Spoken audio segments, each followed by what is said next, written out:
Rabbi Yehudah ben Shomeyr, also known as Chief Odun Biara on the Igbo Nwani di Uto.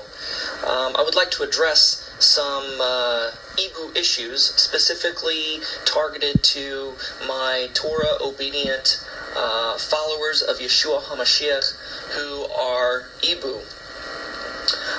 Many Igbos are starting to discover their Hebraic roots, how they are connected to Israel, specifically to the tribe of Gad, through Gad's sons Eri, Areli, and Arodi. Now, as many of these Igbos are coming in to this Torah-obedient faith, walking in the footsteps of Yeshua, our Messiah, walking and following the Torah, there is a tendency to want to gravitate to more Jewish traditions, especially those that are outlined in the Western culture, specifically Orthodox Judaism. And I would like to greatly discourage any Igbo from adopting any Western Jewish dress. You're saying, well, Rabbi, what about Jewish halakha? What about the ruling of the rabbis and sages, etc.? Look, don't dress like a modern Orthodox Jew. Don't wear the black fedoras, the white shirts, and the long black coats. Why? Because they weren't worn in biblical times. Why? Because that traditional dress of Orthodox Judaism is only as old as the 18th century. It was developed in Poland, around the Europe area, and it's specifically mostly the dress of Ashkenazic Jews, which now even Sephardic Jews have adopted, and it's totally Western. The reason I want to discourage you is because within the Igbo culture, if you go back far enough before the missionaries came, before the Westerners came to Igbo land, your clothing, your traditions are more ancient, more authentic, and more modest even in some regards to the modern Orthodox dress. Now, if you want to wear a modern stylized kippah, as I do or other Jews do, that's fine. But realize that the red chieftain caps and the Igbo striped stocking caps serve the exact same purpose as a yarmulke or a kippah. Please understand this.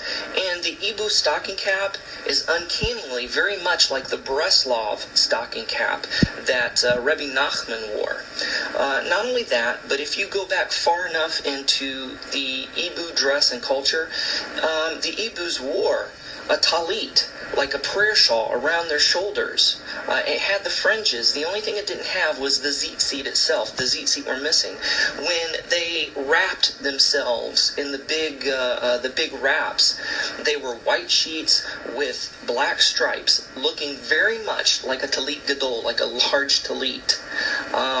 So a lot of these, the ways of dressing are more ancient, more authentic, and more Hebraic than the modern Orthodox Jews and what they wear and what the Western Jews wear.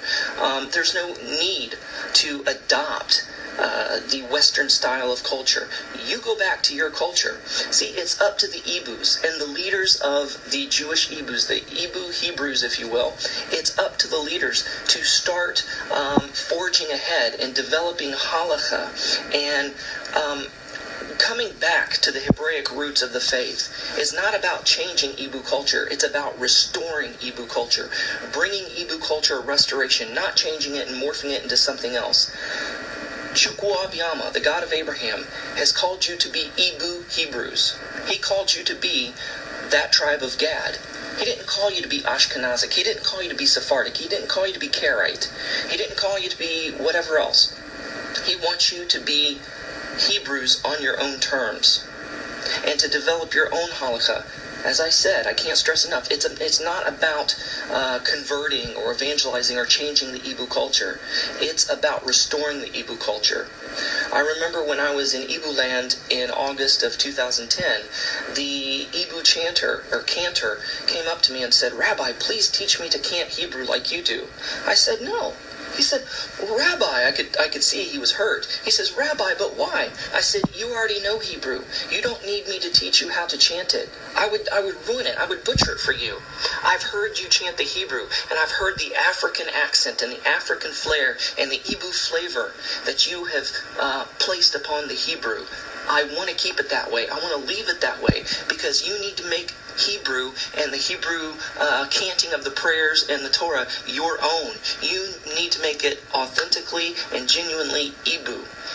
You don't need to make it Western. You don't need to do it like the Orthodox do.